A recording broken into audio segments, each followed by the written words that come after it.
ఆకాశవాణి ప్రాంతీయ వార్తలు చదువుతున్నది అరుణ. ముందుగా ముఖ్యాంశాలు. రక్షణ వ్యవస్థను మరింత పటిష్టం చేస్తూ దీర్ఘశ్రేణి హైపర్సోనిక్ క్షిపణిని భారతదేశం విజయవంతంగా ప్రయోగించింది. శాసనసభలో రాష్ట్ర ప్రభుత్వం రేపు పలు కీలక బిల్లులను ప్రవేశపెట్టనుంది. దేశవ్యాప్తంగా మారుమూల ప్రాంతాలకు ఇంటర్నెట్ సేవలను విస్తరించే జీశాట్ N2 ఉపగ్రహాన్ని భారతదేశం రేపు ప్రయోగించనుంది. తిరుమల సందర్శించే భక్తులకు మరిన్ని సౌకర్యాలను కల్పిస్తామని తిరుమల తిరుపతి దేవస్థానం ప్రకటించింది.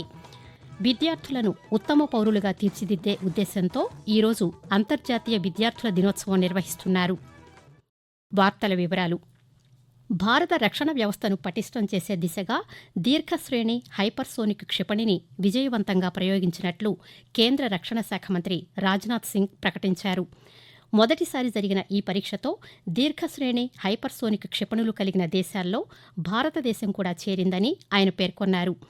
1500 కిలోమీటర్ల దూరంలో ఉన్న లక్ష్యాలను కూడా ఈ క్షిపణి ఛేదించి వివిధ రకాల వార్హెడ్లను అమర్చేలా దీన్ని రూపొందించడం మరొక ప్రత్యేకత అని రాజ్నాథ్ సింగ్ వివరించారు. ఒడిశా తీరంలోని డాక్టర్ ఏపీజే అబ్దుల్ కలాం ఐలాండ్లో జరిగిన ఈ పరీక్ష భారత రక్షణ వ్యవస్థలో ఒక మైలురాయి వంటిది అని ఎక్స్లో రక్షణ శాఖ పేర్కొంది. పరీక్షకు సంబంధించిన వీడియోను కూడా రక్షణ శాఖ జతచేసింది. నిర్దేశిత లక్ష్యాన్ని ఈ క్షిపణి సునాయాసంగా ఛేదించిందని హైదరాబాద్లోని డాక్టర్ ఏపీజే అబ్దుల్ కలాం కాంప్లెక్స్లో ఈ క్షిపణి రూపొందిందని రక్షణ శాఖ వివరించింది. శాసనసభలో రాష్ట్ర ప్రభుత్వం రేపు పలు ప్రధాన బిల్లులను ప్రవేశపెట్టనుంది. పంచాయతీరాజ్ బిల్లును ఉప ముఖ్యమంత్రి కె పవన్ కళ్యాణ్ ప్రవేశపెడతారు. దీంతో పాటు ఆంధ్రప్రదేశ్ భూ ఆక్రమణల నిరోధక bill, Andhra Pradesh cooperative society bill, municipal law bill, doctor NTR ఆరోగ్య విశ్వవిద్యాలయానికి సంబంధించిన బిల్లులను కూడా సంబంధిత మంత్రులు శాసనసభలో ప్రవేశపెట్టనున్నారు. ఇలా ఉండగా 2024-25 ఆర్థిక సంవత్సరానికి సంబంధించి వివిధ శాఖల బడ్జెట్ కేటాయింపులకు శాసనసభ నిన్న ఆమోదం తెలిపింది. రోడ్లు, భవనాలు, పరిశ్రమలు, వాణిజ్యం, ఆహార శుద్ధి, జలవనరులు, ఇంధన, వ్యవసాయ, సహకార, మార్కెటింగ్, మత్స్య, పౌర సరఫరాలు, క్రీడా, రవాణా శాఖలకు కేటాయించిన పద్దుల వివరాలను సంబంధిత మంత్రులు సభలో ప్రవేశపెట్టగా సభ్యులు వాటికి ఆమోదం తెలిపారు. దేశవ్యాప్తంగా మారుమూల ప్రాంతాలకు ఇంటర్నెట్ సేవలను అందించే లక్ష్యంతో భారత అంతరిక్ష పరిశోధనా సంస్థ ఇస్రో రూపొందించిన జీశాట్ N2 ఉపగ్రహం ప్రయోగానికి సిద్ధమవుతోంది. ఎలాన్ మస్క్ నేతృత్వంలోని స్పేస్ ఎక్స్కు చెందిన ఫాల్కన్ 9 రాకెట్ ద్వారా ఈ ఉపగ్రహం నింగిలోకి వెళ్లనుంది. భారత కాలమానం ప్రకారం రేపు మధ్యాహ్నం 1:30 ఈ ప్రయోగం జరగనుంది. అండమాన్ నికోబార్, లక్షద్వీప్ వంటి ప్రాంతాల్లోనూ ఇంటర్నెట్ సేవలను అందుబాటులోకి తీసుకురావడమే ఈ ప్రయోగ లక్ష్యం. అంతేకాకుండా జీశాట్ N2 ఉపగ్రహం ద్వారా విమానాల్లో వైఫై సేవలు మరింత విస్తృతం కానున్నాయి. దాదాపు 4700 కిలోల బరువు గల ఈ ఉపగ్రహాన్ని నింగిలోకి తీసుకువెళ్లేందుకు ఇస్రోకు చెందిన MK3 వాహక నౌకకు సాధ్యం కాదు. అందువల్ల భారత్, అమెరికా అంతరిక్ష ఒప్పందాల్లో భాగంగా స్పేస్ ఎక్స్ సంస్థతో కలిసి జీశాట్ N2 ఉపగ్రహాన్ని ప్రయోగించనున్నారు. ఆధార్ కార్డులో పుట్టిన తేదీ మార్పు కోసం ప్రభుత్వ వైద్యులు జారీ చేసే ధృవీకరణ పత్రాలను కూడా అనుమతించాలని రాష్ట్ర ప్రభుత్వం ఆదేశించింది.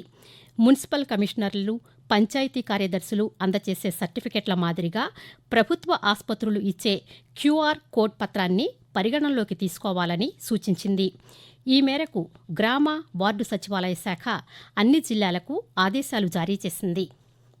తన కీర్తనల ద్వారా సమాజంలోని అసమానతలు రూపుమాపి ప్రజలను చైతన్యవంతులను చేసిన ప్రముఖ ఆధ్యాత్మిక గురువు కనకదాసు జయంతిని ప్రభుత్వం రాష్ట్ర పండుగగా ప్రకటించింది. రేపు ఆయన జయంతి నిర్వహణకు ఉత్తర్వులు జారీ చేసింది. ఈ సందర్భంగా అనంతపురం పట్టణంలో రేపు రాష్ట్ర స్థాయిలో కనకదాసు జయంతి కార్యక్రమం నిర్వహించనున్నారు. ఈ కార్యక్రమాన్ని జిల్లా, మండల, గ్రామ స్థాయిలో నిర్వహించాలని రాష్ట్ర ప్రభుత్వం ఆ ఉత్తర్వుల్లో పేర్కొంది. కనకదాసు కన్నడ భాషలో నలచరిత్ర, హరిభక్తసార, నృసింహస్తవ, మోహన తరంగిణి వంటి రచనలు చేశారు. ఈ రచనలు సమసమాజ స్థాపన దిశగా అప్పట్లో ప్రజలను ఉత్తేజితులను చేశాయి. ఆకాశవాణి ప్రాంతీయ వార్తలు వింటున్నారు. కిశోరీ బాలికల వికాసంతోనే సమాజ సౌభాగ్యం సాధ్యమవుతుందని అనంతపురం జిల్లా అసిస్టెంట్ కలెక్టర్ బొల్లిపల్లి వినూత్న అన్నారు. అనంతపురంలో ఐసీడీఎస్ అధికారులతో అసిస్టెంట్ కలెక్టర్ మాట్లాడుతూ సమాజ గతిని మార్చే శక్తి బాలికలకే సాధ్యమన్నారు. బాలికలు చెప్పేది విని ఆకళింపు చేసుకున్నప్పుడు, వారి అవసరాలు తీర్చగలిగినప్పుడు, వారి హక్కులు గుర్తించగలిగినప్పుడు బాలికలు తమ కుటుంబాన్నే కాదు యావత్ సమాజగతిని మార్చగలరన్నారు. ఈ విషయాన్ని దృష్టిలో పెట్టుకుని అమ్మాయిలను బలమైన, ధైర్యమైన, చురుకైన వారిగా ప్రోత్సహించాల్సిన బాధ్యత తల్లిదండ్రులపై ఉందన్నారు. తిరుమల తిరుపతి దేవస్థానం టీటీడీ పాలక మండలి ఎక్స్-అఫిషియో సభ్యునిగా టీటీడీ కార్యనిర్వహణాధికారి జె. శ్యామలరావు ఈరోజు ప్రమాణ స్వీకారం చేశారు. తిరుమల ఆలయం బంగారు వాకిలి వద్ద ఆయన చేత అదనపు కార్యనిర్వహణాధికారి వెంకయ్య చౌదరి పదవీ స్వీకార ప్రమాణం చేయించారు. ఇప్పటికే 25 మంది పాలక మండలి సభ్యులు, 4 ఎక్స్-అఫిషియో సభ్యులు ప్రమాణ స్వీకారం చేశారు. టీటీడీ పాలక మండలి చైర్మన్ బొల్లినేని రాజగోపాల్ నాయుడు అధ్యక్షతన తిరుమలలో రేపు మొదటి పాలక మండలి సమావేశం జరగనుంది. ఎక్స్-అఫిషియో సభ్యునిగా శ్యామలరావు ప్రమాణ స్వీకారం చేసిన సందర్భంగా పాత్రికేయులతో మాట్లాడుతూ తిరుమల సందర్శించే భక్తులకు మరిన్ని మెరుగైన సౌకర్యాలు కల్పిస్తామని అన్నారు. గత 5 నెలలుగా తిరుమలలో అనేక సంస్కరణలు చేపట్టామని, తిరుమలలో భక్తులకు ఎటువంటి ఇబ్బందులు రాకుండా చూడడమే తమ లక్ష్యమని స్పష్టం చేశారు. ఈరోజు అంతర్జాతీయ విద్యార్థుల దినోత్సవం జరుపుకుంటున్నాం. 1939 సంవత్సరం నవంబర్ 17వ తేదీన చెక్ రిపబ్లిక్ రాజధాని ప్రాగ్ నగరంలో 9 మంది విద్యార్థులను ఎటువంటి విచారణ లేకుండా నాజీలు ఉరితీశారు. వారి జ్ఞాపకార్థం ప్రతి సంవత్సరం నవంబర్ 17వ తేదీని ప్రపంచవ్యాప్తంగా అంతర్జాతీయ విద్యార్థుల దినోత్సవంగా పాటిస్తున్నారు. తిరుపతి జిల్లా చంద్రగిరి మాజీ ఎమ్మెల్యే నారా రామ్మూర్తి నాయుడు అంత్యక్రియలు స్వగ్రామం నారావారిపల్లెలో ఈరోజు జరుగుతున్నాయి. అనారోగ్య కారణాలతో నిన్న మధ్యాహ్నం నారా రామ్మూర్తి నాయుడు హైదరాబాద్లోని ఏఐజీ ఆసుపత్రిలో మృతి చెందారు. ఈరోజు ఉదయం ప్రత్యేక విమానంలో పార్థివ దేహాన్ని తీసుకువచ్చిన కుటుంబ సభ్యులు స్వగ్రామం నారావారిపల్లెలో ప్రజల సందర్శనార్థం ఉంచారు. నారా రామ్మూర్తి నాయుడు ముఖ్యమంత్రి చంద్రబాబు నాయుడుకు సోదరుడు. ఈ నేపథ్యంలో అంత్యక్రియల్లో ముఖ్యమంత్రి నారా చంద్రబాబు నాయుడు, విద్యా, ఐటీ శాఖ మంత్రి నారా లోకేష్లు హాజరయ్యారు.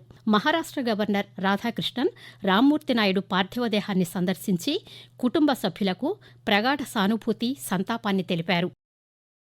07-145 నెంబరు కలిగిన మచిలీపట్నం కొల్లం ప్రత్యేక రైలు ఈ నెల 18, 25 తేదీల్లో సోమవారం మధ్యాహ్నం 3:15 బయలుదేరి మంగళవారం రాత్రి 9:20 కొల్లం చేరుతుంది.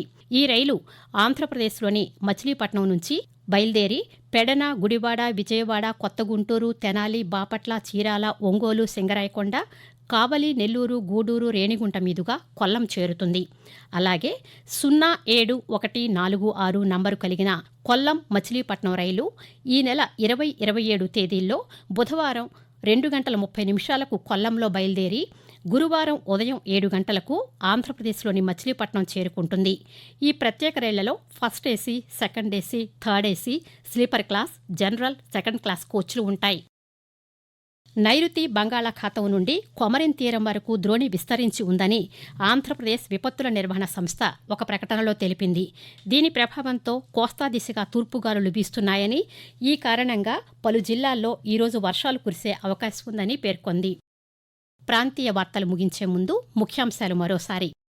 రక్షణ వ్యవస్థను మరింత పటిష్టం చేస్తూ దీర్ఘశ్రేణి హైపర్సోనిక్ క్షిపణిని భారతదేశం విజయవంతంగా ప్రయోగించింది. శాసనసభలో రాష్ట్ర ప్రభుత్వం రేపు పలు కీలక బిల్లులను ప్రవేశపెట్టనుంది. దేశవ్యాప్తంగా మారుమూల ప్రాంతాలకు ఇంటర్నెట్ సేవలను విస్తరించే జీశాట్-N2 ఉపగ్రహాన్ని భారతదేశం రేపు విజయవంతంగా ప్రయోగించనుంది. తిరుమల సందర్శించే భక్తులకు మరిన్ని సౌకర్యాలను కల్పిస్తామని తిరుమల తిరుపతి దేవస్థానం ప్రకటించింది. ఆకాశవాణి ప్రాంతీయ వార్తలు ఇంతటితో సమాప్తం.